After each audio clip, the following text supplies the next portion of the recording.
Five, four, three, two, one.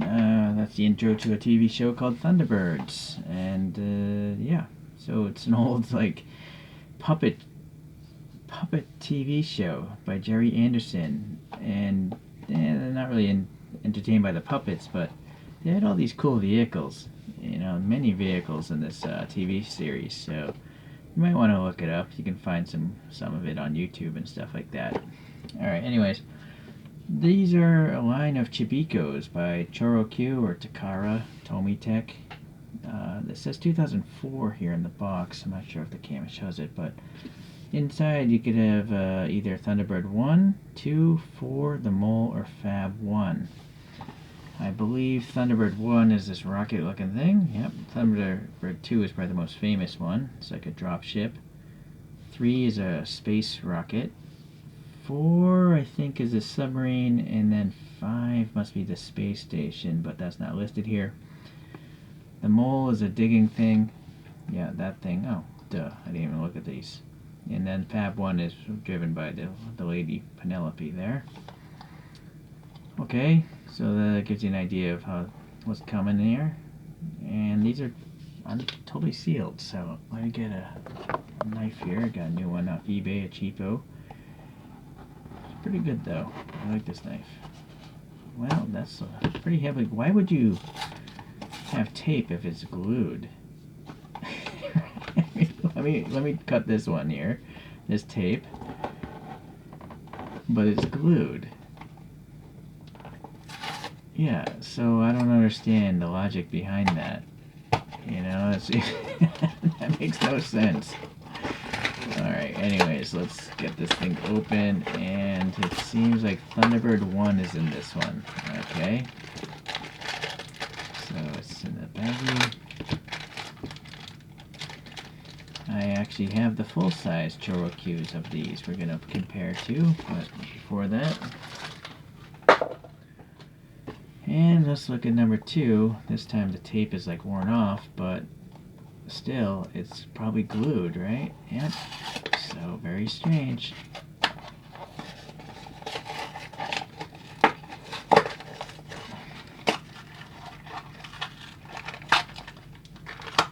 Ah, I have 2 identical ones.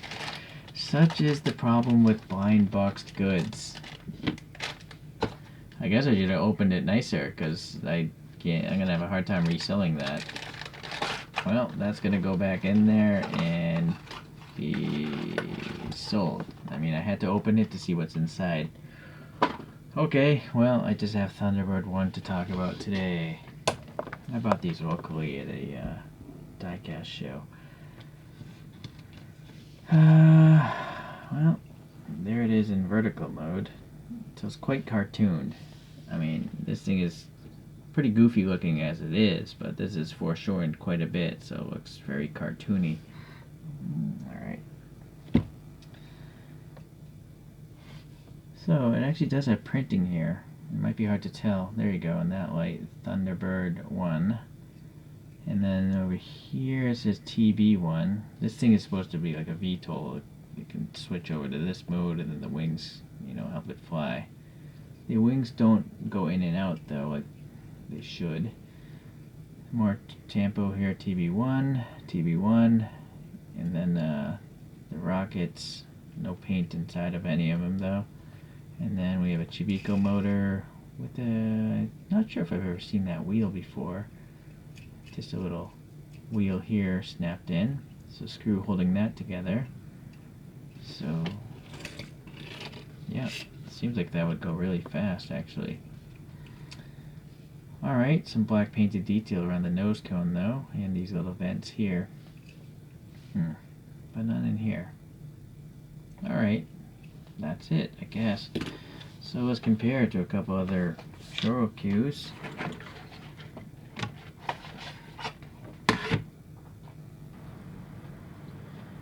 So the full-size ChoroQ is here, and this one you can actually spread the wings out, so that seems to be the big difference. There's more, the tamper printing on this one is black instead of white, and then has obviously a full-size ChoroQ motor, but the same general concept, just a little plastic wheel up there. There's a little blue in the middle of this one, but still no paint in the smaller engines. So it's actually not that much different, other than the size of the thing.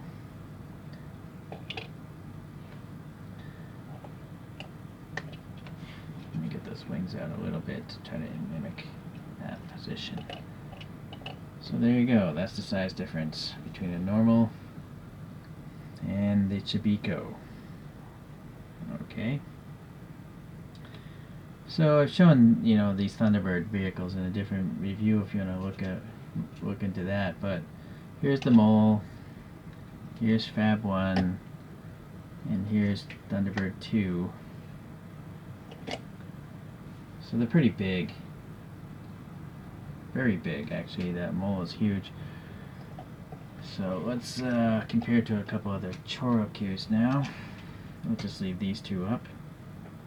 So a standard like full-size ChoroQ, let's find a typical example. This would be a Nissan right there. And then a Chibikko Nissan would be this big. So the actual downscaling is actually quite similar. You know, it's just that this is just a big vehicle and this is big compared to that. So I guess they have a general game plan when it comes to scaling things down.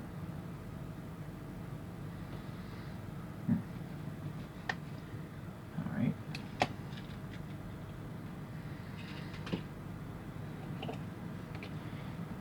Let's put this in the vertical position. I do not have any cartooned versions of these characters. If someone made them, I would probably buy them if they're really small. These puppet characters back there. Alright, well, anyways, it's I'm not sure what to think. It was basically an unnecessary purchase. As far as the detail goes, it's not that much different from the full-size one, so that's nice. It's just a smaller form factor. I'm just a little let down with the blind box thing and getting two of them, so now I have to try to sell one of them off, which is, you know, improbable because I have a hard time thinking a lot of people even know what this TV show is. I only found it by luck one day, you know. But it is worth watching if you like funky vehicles, so check it out. Alright, well, thanks again, everyone. I don't know if I'm going to buy any more of these, because if they're blind box, with my luck, I'll get 3 of these TV ones instead of the other vehicles. Alright, I'll check you guys out later. See you in the comments. Bye.